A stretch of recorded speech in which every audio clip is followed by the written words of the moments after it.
Welcome to Big City, Small Town, the weekly podcast all about San Antonio and the people who make it go and grow. I'm your host, Bob Rivard. This week's guest is Brandon Seale. He's an energy entrepreneur, but he's also much more, an armchair historian who's left the armchair and is out in the field making new discoveries about Texas history, and we're going to talk about that today. Brandon is, to me, one of the most interesting people I've met in San Antonio.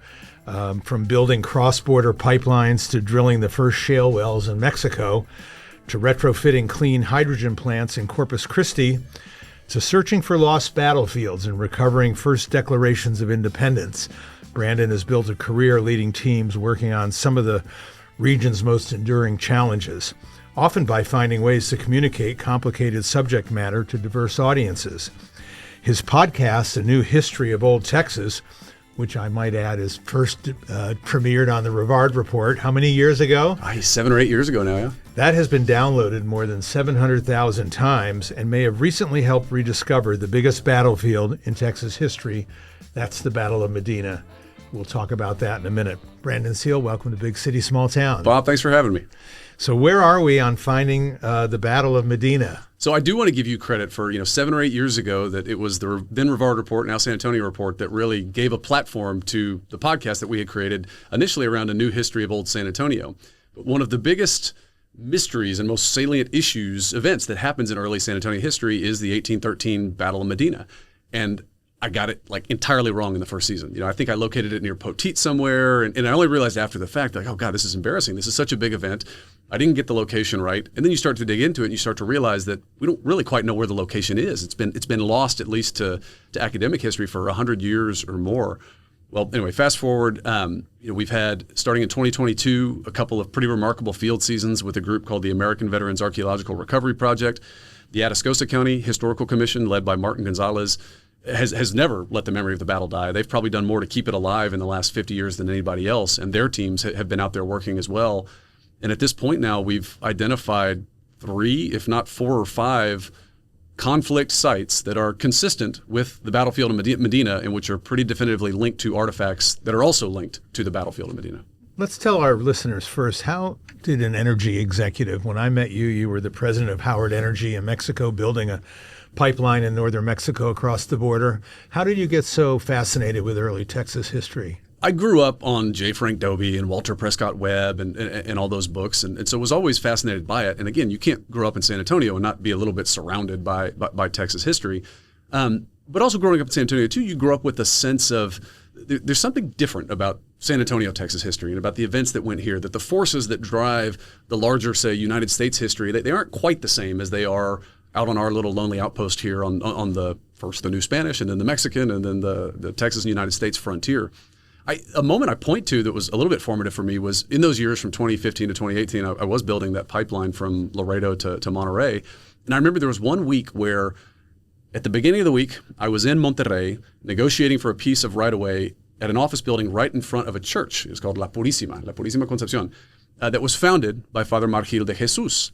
Later that week, I was up on the right-of-way, on the construction, in a town called Lampazos de Naranjo, which was a mission founded by Father Margil de Jesus. And then that weekend, I was back at a wedding here in San Antonio at Mission San Jose, which is another mission founded by Father Margil de Jesus. So I kind of felt like I was retracing some of the steps of the Camino Real and some of these events in history. But, when I was young, I went off to college to Virginia for a couple years, and in some ways, felt like I was a little in a foreign country, or it felt like a very different place than what I had thought it to be. And then I went and lived in Monterrey for a year or two at an earlier point in my life, and just felt like something had opened up about the story of where I was from that I just felt the need to share. Wow, they say Father Margil walked all the way from Saltillo to San Antonio to found what we now call the Queen of the Missions. That's right, San Jose. That's remarkable. Why do we not talk about the Battle of Medina? So 1836, the Battle of the Alamo, shortly after it, San Jacinto, we win our independence from Mexico. Santa Ana is captured and surrenders. Only 23 years earlier, we were part of a much larger force across New Spain, which encompassed present-day Mexico and present-day Texas, trying to win our independence from Spain. And yet, your average San Antonian knows very little about the 1813 Battle of Medina, or even our attempts to join other forces in what is now Mexico, to win that independence from Spain. Why in a city and a state so obsessed with its history do we know so little about that era? So just to give people a little context, too, for the Battle of Medina. So September 16th, 1810, which is 16 de septiembre, Father Miguel Hidalgo unleashes his grito, which sets off the war of Mexican independence. And it quickly kind of engulfs the entire country, including here in San Antonio. There's a first little initial revolt. Well, Father Miguel Hidalgo, he raises an army of tens of thousands of insurgents, and they march through Guanajuato, and later they're at the edges of Mexico City. But eventually he gets defeated, and he's pushed back through the Mexican highlands, and he's actually headed to San Antonio, though, where he's trying to retreat to is San Antonio, which is just kind of this known bastion of insurgency, of individualism, of opposition to centralized government. He never makes it. Father Miguel Hidalgo gets ambushed between Saltillo and Monclova. But 4 days before he's ambushed, he commissions this man, José Bernardo Gutiérrez de Lara, who's from the Rio Grande Valley, as his emissary to continue the fight, to go to the United States and raise money, raise men. And it works. Gutiérrez de Lara actually makes it all the way to D.C., but ends up in Louisiana and raises this multi-ethnic army of, obviously, Tejanos, Tonkawas, Lipan Apaches, the Comanches will later ally, Alabama Cushara, but also, too, a huge contingent of Anglo-American volunteers, many of them ex-Burrites, like from the Aaron Burr conspiracy. There's a great new book by James Burnson called The Lost War for Texas, which really goes into that Louisiana component and frankly, has kind of recast my views of United States history from that period. Anyway, over the course of the next year, in one of the most remarkable military campaigns you haven't heard of, Gutiérrez de Lara and this Republican Army of the North defeats 3 different Spanish armies. They capture Nacogdoches, and then Goliad, and then San Antonio. They capture the Spanish governor. They declare a declaration of independence, Texas's and actually Mexico's first declaration of independence on April 6, 1813. They defeat another Spanish army that comes up to try to attack them. But then there's dissension in the ranks. Gutiérrez de Lara actually gets deposed by his own ruling junta, and he gets replaced by a young Spanish nobleman who very well may have been an agent of the Spanish king. But anyway, so that's the force that goes into battle on August 18th, 1813, is about 1,400 Tejanos, Anglos, and Native Americans, Native Texans, under the command of this Spanish nobleman, going up against the Spanish royalist forces under Joaquín de Arredondo, which is about 1,930 Spanish regulars, veterans by this point, very, very good soldiers. And the battle ends disastrously for the cause of Texas and Mexican independence. And so it turns into a mass slaughter. Something like 1,000 men probably died that day on the battlefield or near it. After the battle, Arredondo marches into the city, executes another 200 or 300 men, some of whom he pulls out of San Fernando Cathedral where they had sought sanctuary, and then imprisons the women of the most visible insurgents in a building called La Quinta for 54 days and nights, where he works them for 20 hours a day. They're having to basically make tortillas for the men outside the walls who are executing their fathers, brothers, and husbands. Eventually their children are ripped away from them and thrown out into the street so they can still hear their pleas for help and hunger, and they can't do anything about it. And so when you ask, why isn't the Battle of Medina more remembered, I think the first answer is that it is a bit of a trauma response to suppress it. San Antonio is effectively occupied by Spanish troops for 8 more years after the Battle of Medina, until Mexico wins its independence in 1821. And so for 8 years, you couldn't bring it up. The other hard part of that, too, was there were elements of San Antonio society that were royalist, that had collaborated or participated with Spanish royalists. And so there was always an uncomfort there of feeling like there was never quite the same satisfying reckoning, that we see maybe in the American independence movement or something. Because ultimately, too, when Mexico wins its independence, it's the Mexican royalists kind of switch over to the side of independence and make an alliance of convenience with Mexican insurgents. And so I think that's the first reason. It's a trauma response for just a third of the men of the non-Indian men in the state of Texas were dead after that battle. And half of the men in San Antonio. Correct? Exactly. And so, like that kind of, it's hard to find any other even Mexican town that suffered like that for Mexican independence. The other obvious, or I think important reason too, is that after 1835-36, the events of the Alamo and of Goliad and of San Jacinto are much more present in people's minds. The drama of it, and of course that ends in a victory for the insurgent cause in 1836. And so it's more visible. It's what people think of more. But it's something we point out in a video documentary which we just produced and which will premiere this month.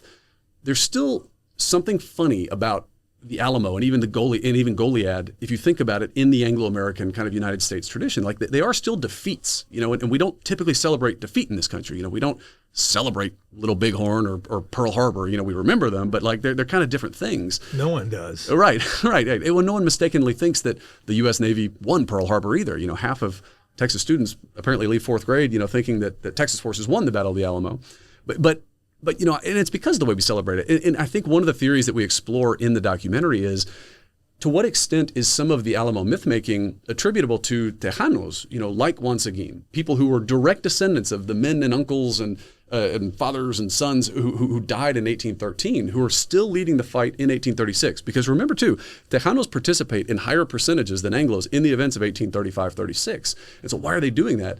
Well, for them, it's very much a rematch. Santa Anna was a first lieutenant in 1813 on the Spanish Royalist Army, and Domingo Ugartechea and others of his high command in 1836 were Royalists in 1813, in the same way that Juan Seguin and the Navarros and the Menchacas and all of these Arrochos and Delgados were the leaders of the Republican, little r Republican movement in 1813. And so I think it's a trauma response. I think it's also, it's the events of 1836 are culminate in victory, like you said, and they're more visible.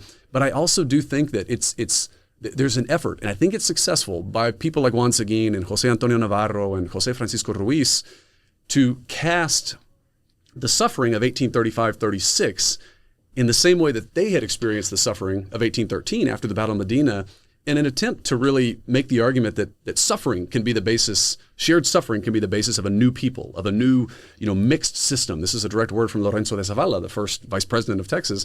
This vision of creating in Texas a mixed society of kind of the Anglo-American model of government with the Spanish traditions and customs. And I don't know if they achieved it, but I think it contributes to how we remember it today. Tell us more about the documentary that's coming up. On September 29th at 9 p.m. on KLRN, we will be premiering a 44-minute documentary that we produced with Josh Huskin as the director. What it attempts to do, since the beginning, the story of the Battle of Medina, it's screamed out for maps and for images and for these kind of things. And, we did something interesting on the Rivard Report when we published it, was that every episode we published attachments and sources that people could use, but it's still not quite the same, right? Most people consume podcasts driving or doing other activities. And so for one, it's always been a little interesting to me how much people have locked into that story. And I think it taps into the true crime kind of genre a little bit, this kind of search for the battlefield and the mystery surrounding it. But anyway, we finally produced a video documentary that really takes us out to the field, reviews some of the primary sources, shows the artifacts that we found and that we've been finding, many of which are on display at the Whitty Museum, by the way, too. And I think it's interesting to walk people through the logic of how we've been able to connect these sites back to the battlefield. That, namely, we've searched at this point, dozens of sites and hundreds of acres, and most of the time you find nothing. But in a few concentrated areas, you'll find a few dozen musket balls of varying sizes, and they're very easy to tell that they're pre-industrial if they're the right kind of musket ball. But what's really exciting is when you find things like buckles and buttons, and again, the Atascosa County Historical Commission has found a distinctly Spanish regimental button at one point for the 13th something regiment or whatever, which has been a great linking point to some of the forces that we know were involved in this battle. AVAR found a piece of grape shot, which is exciting because that's artillery, and artillery means battles, not just deer hunters or skirmishes or something like this. And so the way we've been able to link them was going back to a body that was found in 1963 on Blue Wing Road that had a 1.18 inch lead ball in its neck. And yet the clothing of it was decidedly late colonial, kind of 1813 era buttons. Again, buttons are they're really a great context anchor for a lot of these things that you find, because there's a bunch of scholarship around it, and the way that they're made is very distinctive and definitive. And so by then sending the lead munitions that we were finding to Todd Allman at Texas State University, he's been able to metallurgically link those identically to the Blue Wing ball, to the different sites themselves, and differentiate them from other lead artifacts that aren't from the period or aren't from that area. Because basically, every piece of metal, especially in the pre-industrial era, has a very distinctive signature, metallurgical signature of what it's made of. And so anyway, the documentary will kind of go through and both, in the same way the podcast did, tell the story, the lead up to the battle, talk about the battle itself, talk about the search for the battle, but also try to consider the larger implications. For one, why don't we remember it? But also, for example, too, why do we remember the Alamo so vividly when it was was a defeat, at least from the perspective of the people that celebrate it the most. And we've got some theories about it that also will help set up a volume 2 and volume 3 of documentaries, which we plan to start filming soon. Well, I suppose we'd celebrate the Battle of the Alamo less if we hadn't been victorious at San Jacinto. Good point, right? Yeah. I'd never heard about the blue teal find, Brandon. And for people in our audience that are unfamiliar with that, that's in Bexar County, just south of Southton Road and the San Antonio River, the missions. So I assumed that the Battle of Medina, the evidence you're uncovering is showing that it was a running skirmish, a running battle throughout Atascosa County. But now you're introducing something from Bexar County, so it could have been an even broader. And that is part of the conclusion we've come to. Is when we started this search, there were 4 historical markers that had been placed out in kind of southern Bexar and Atascosa County. There were at least another 5 or 6 proposed sites that people had published, but none of them were linked to artifacts. They were based on archival sources. So what we always, I think, kind of thought in the back of our minds was, all right, we'll find one spot. We'll find one spot where you've got this concentration of something. And artillery rounds would be kind of the marker of that's like the central spot. And yet here we are now. We've gone from having 9 proposed sites spread out over 10 miles to now having 4 confirmed conflict sites also spread out over 10 miles. And so it's the funny circumstance of, in some ways, we're proving the confusion correct. We're proving the differing sources, the competing sources, all correct in some way. Although that's like a little more, postmodern, and I think we want to accept, this idea that like, well, it was everybody's battlefield, but it really was. I mean, and the sources are clear about that. It's a moving battle, and something I've learned from the veterans that we have out there with American Veterans Archaeological Recovery. They talk about that. People in battles don't just stand and get shot at. There's some image of like Napoleonic lines of men just lined up and trading volleys with each other. I mean, these are irregulars, and even the royalist regulars. There's accounts of them being underclothed. So there's real question about, how disciplined these forces really are, and never underestimate people's survival instinct, And so I think what we seem to be finding in these little clusters suggests that there were a bunch of fights. There were a bunch of fights, and half the men were mounted in the battle. And so, in terms of looking for analogies, one of the ones we've come upon is like the Battle of Little Bighorn, may be one that spreads out over 7 or 10 miles. But it can be disappointing if we were guided in this by thinking that we were going to be able to ever put, one spot on a map and say like, this was it. This was the Battle of Medina. But I think what it's forcing us to do is just engage more deeply with the sources and realize what kind of battle it really was. Well, I assume that most of the areas that you've searched and that you want to search that haven't been searched yet are private property, largely agricultural or ranching properties, not developed properties. So they're ripe for exploration.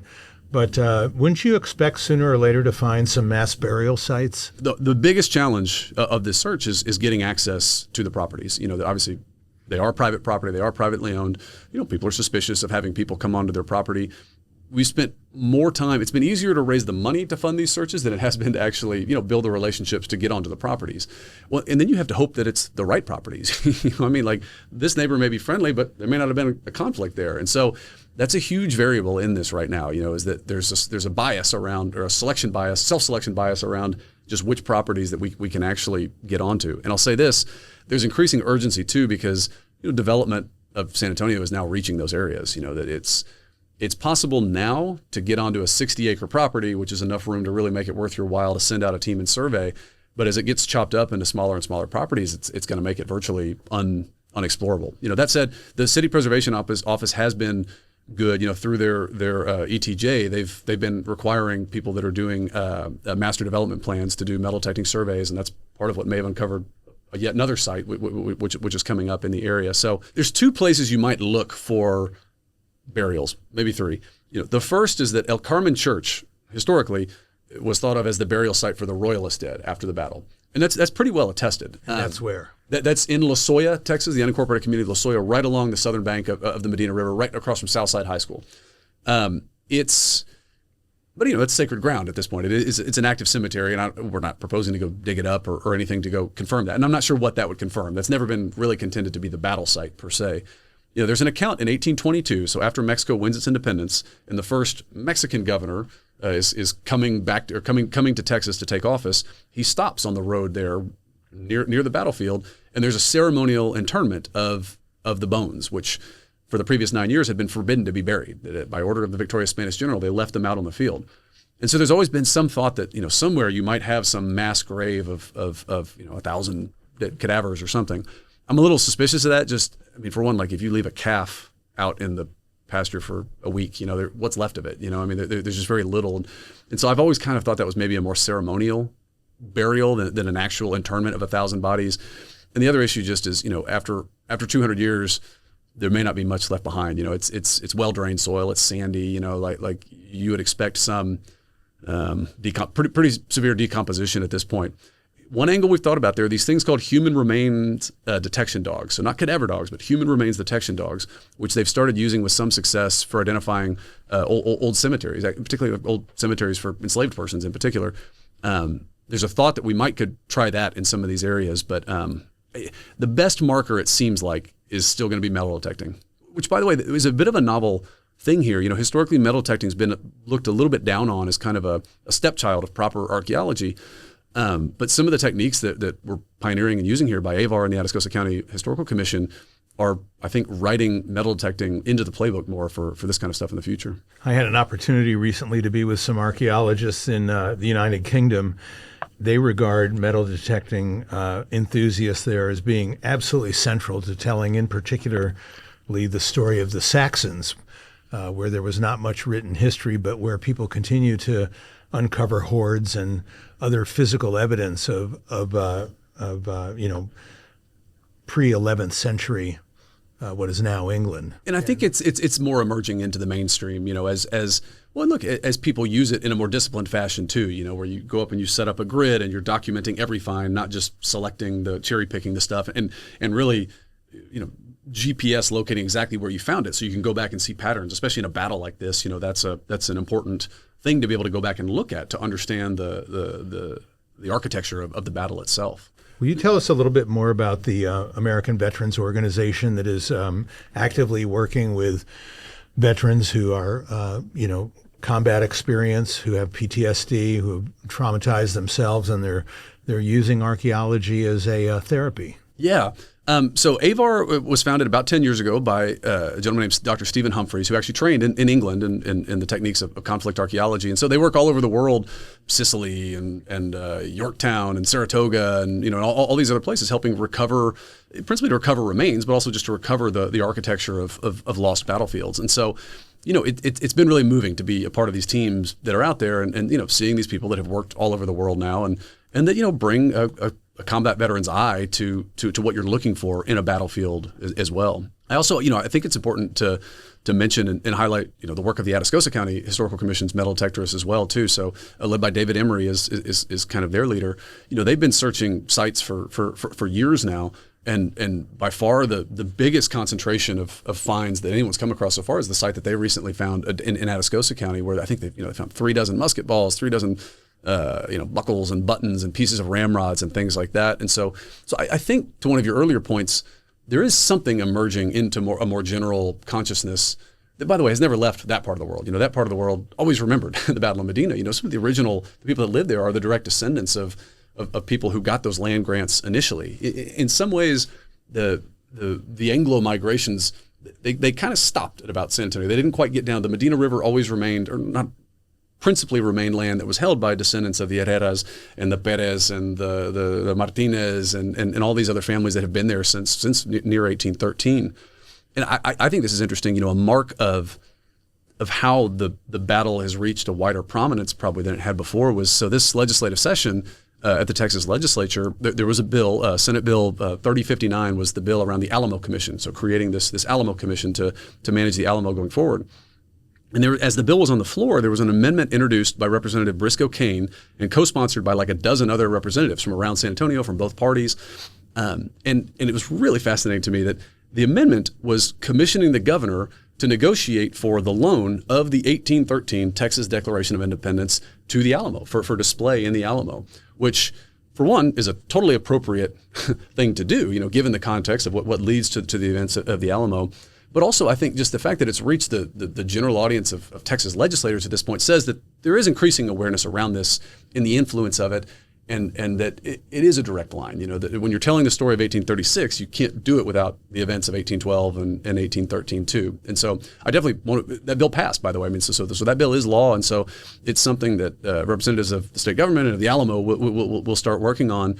Is the loan of this document, which is it's in the Archivo General de la Nación in Mexico City. And it's actually, I have the first words tattooed on my arm now. So I've heard. I was going to ask you about that. Do you think it's likely that the Mexicans will loan that and other artifacts, both from the Battle of the Alamo and from, the general, battle for independence from both Spain and Mexico that relate to San Antonio and South Texas? I don't know. I think there's as good a chance as any that the 1813 document would be loaned.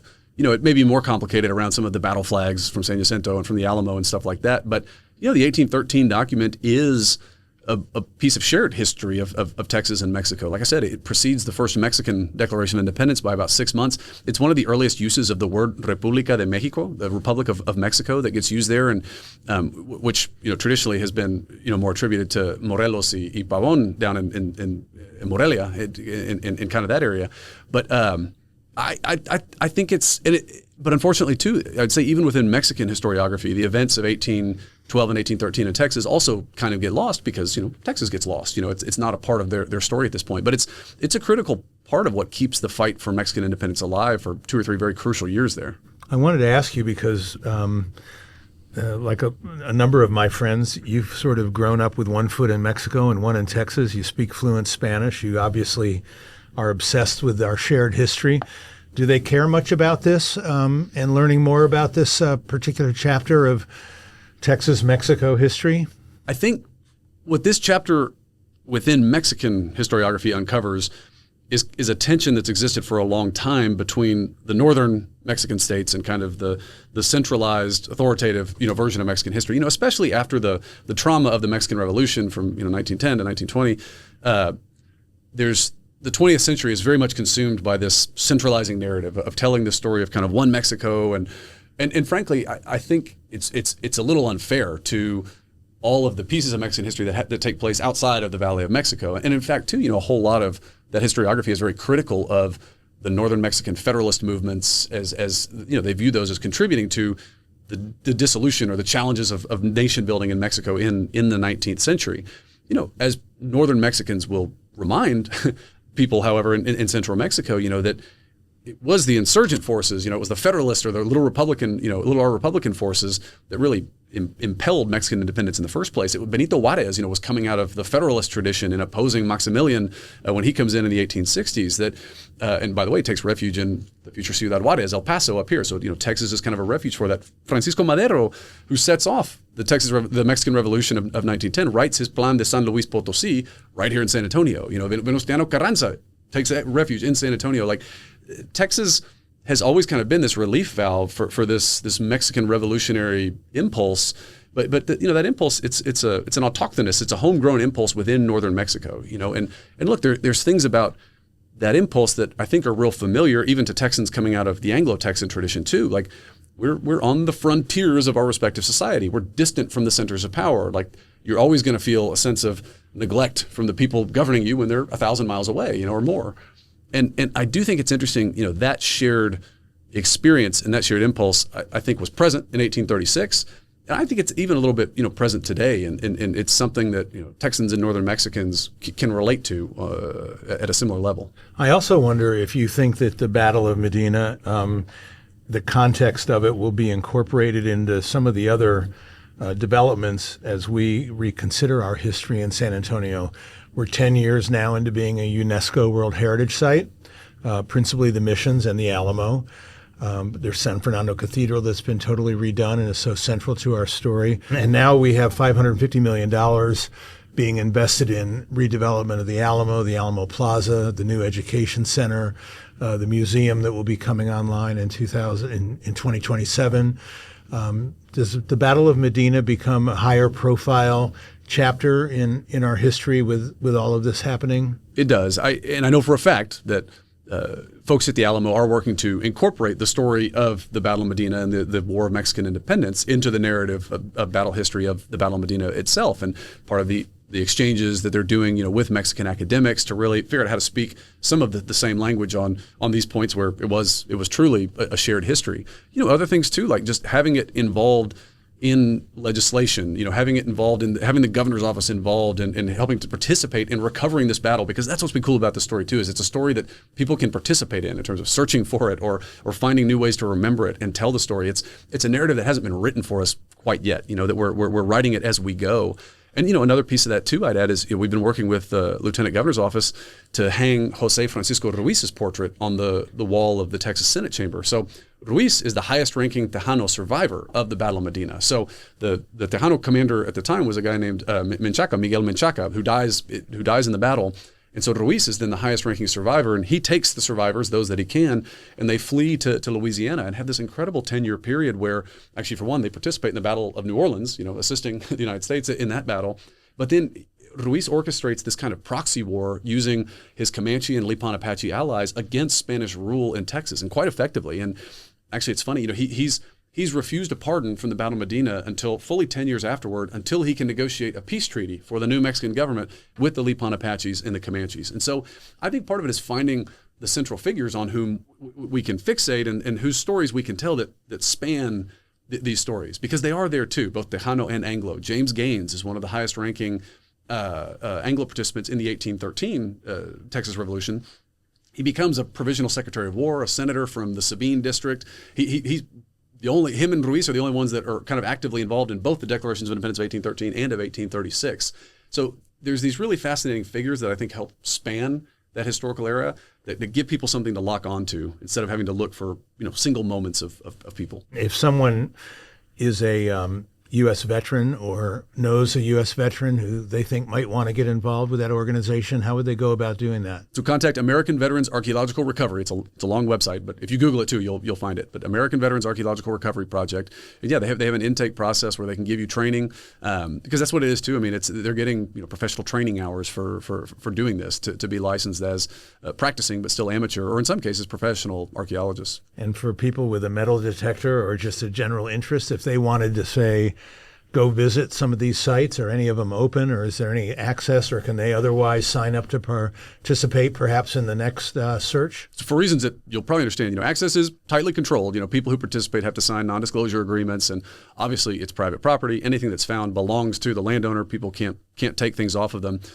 The Atascosa County Metal Detectorist Group has been the best at enlisting local detectorists in the Atascosa County and southern Bexar County area. And so David Emery there leads a great group of people that are actively and responsibly conducting these searches while respecting the privacy of the landowners. And what's the formal title of that organization? So the Atascosa County Historical Commission. Okay. So the Atascosa County Historical Commission has hosted the Battle of Medina Symposium since 1986, I believe. It's been chaired in the past by like Kay Hines, for example, who has been a crucial collaborator in the search with us. Archaeologist. Was the city of San Antonio archaeologist for many years and very present, and actually a newly appointed Texas Historical Commission board member, by the way, too. Oh, terrific. So, yeah. As a part of this effort to find historical figures to fixate on, I think we can also find interesting historical Texas groups that span all of these historical eras. And the one that I've definitely locked onto and that I did a whole podcast season about was the Lipan Apaches. So the Lipan Apaches probably have the longest and most continuous and most visible connection to Texas history of any native group. They participate alongside the Texas rebels in 1813 at the Battle of Medina. They participate. They ride to the aid of the Alamo. They're participating in the events of 1836. They're enlisted almost en masse into the Texas Rangers in the early years of the Texas Rangers. And what's interesting about the Lipan Apaches is that their entire strategy is a strategy of, I don't want to say assimilation necessarily, but it's a synergistic living. San Antonio, for almost its first 100 years, existed by trade with Plains Indians, principally Apaches, also Comanches, and others too. And so they're a critical component of San Antonio's early life in those 100 years. And this is why we say too that a part of San Antonio Tejano identity is an indigenous identity, related especially to these Lipan Apaches. There's this great scene in 1745 where you have this enormous peace treaty between the residents of San Antonio and the Lipan Apaches, where they bury the hatchet, literally. Bury the hatchet. There's a mass marriage of a couple hundred Mission Indians and a couple hundred Lipan Apaches. And so even genetically, they're intertwined. What comes to work against the Lipan Apaches, because they live so enmeshed with Texas settler societies inside San Antonio, inside New Braunfels, inside Presidio, El Paso, and Laredo and McAllen, that they sort of disappear into the general population in the early 1900s. Which, unfortunately, to be recognized as an Indian in the United States, you have to be on a Dawes roll. You have to be on a series of federal rolls, basically on the reservation in those years. And the Lipan Apaches always rejected reservations. They refused to accept ward status of the federal government, which is like a pretty Texas sentiment if ever there was one. Actually right here in San Antonio, up until 1937, where Apache Alasan Courts is now, that was Indian town. That was the Lipan Apache town. That for 200 years, that was their main settlement point where they would come in and trade and do whatever. So this last legislative session, we were working with the Lipan Apaches, and we were successful in getting a bill passed by the Texas House to officially recognize the Lipan Apaches. The state of Texas has never recognized an Indian tribe before. There's 3 federally recognized tribes in Texas, none of whom are actually from Texas in the historical period. Not to take away from their contributions in the more recent years. But what was fascinating about the Lipan Apache story was the way, again, it resonated kind of across party lines. It got sponsored by Aaron Gamez, a Democrat from Brownsville, but also John McQueeney, a Republican from Fort Worth, and Dade Phelan, a Republican from Beaumont and the former Speaker of the Texas House. So it was a really moving thing. It kind of came on late in session. It got unanimously passed by the Texas State Affairs, House of Representatives State Affairs Committee. We ran out of time to get it to the Senate, but we'll be coming back with it in 2 years. And I think it's a special moment and way for the state of Texas to acknowledge how the indigenous legacy in Texas just is different. In the rest of the United States, you look for Indians on reservations. That's under federal law. That's where they had to be, essentially. Between 1871 and 1924, an Indian off of a reservation was a persona non grata. That basically, it was 1924 before Indians could be citizens of the United States. But the Lipan Apaches had a different path. And actually, I like this because I can link it back to José Francisco Ruiz, first Tejano senator in the Texas Republic. He fights for and wins the right of Tejanos to be full citizens, just like white Texans or Anglo-Texans, within this republic. Maybe not fully equal in terms of their rights, but at least they're recognized as citizens. And so Lipan Apaches in particular, like many other Texas Indian groups, have an alternative pathway in Texas that they don't have in the eastern United States. They become Mexicans. They're able to become Mexicans under census rolls. Of course, Texas Mexicans. And to exist and own property and vote and do these other things. And so you ask why we're so history obsessed too in this state. I do think it's because we sense there's something different about the paradigm and the parameters and even just how we look and think about our own history. And this is just a great example of it. The Texas Indian experience is something very different than what you have in the eastern or even the western, the rest of the United States. Well, before we leave the subject of history, Brandon, tell us again about the documentary, when we can see it. And tell people that are unfamiliar with your podcast how they can access that and start at the very beginning. And you encompass so much more than the Battle of Medina. There's so much San Antonio history there for people to listen to. Our documentary on the Battle of Medina will premiere on 9/29 at 9 p.m. So September 29th at 9 p.m. on KLRN, local PBS station here. It's the culmination of what is at this point, 5 or 6 years of this search for the Battle of Medina with maps, with images, both the history of the battle and also the search for it. The podcast itself, you can find on any podcasting platform, Spotify, iTunes, YouTube now, anywhere where you get your podcast. We have 7 seasons, about 110 episodes. Each season is a narrative arc. And so the first one is the early history and founding of the city of San Antonio. The next one is the Battle of Medina. The next one is the story of Cabeza de Vaca, incredible story. The next one is the Republic of the Rio Grande. The next one is the story about the engines that move Texas history. So technologies like the domestication of the horse and flood irrigation and the discovery of oil and transistors. The 6th season is about José Francisco Ruiz, and the 7th season is about the Lipan Apaches. And as I like to point out, nearly every season is a mea culpa for a mistake that I've made in a previous season.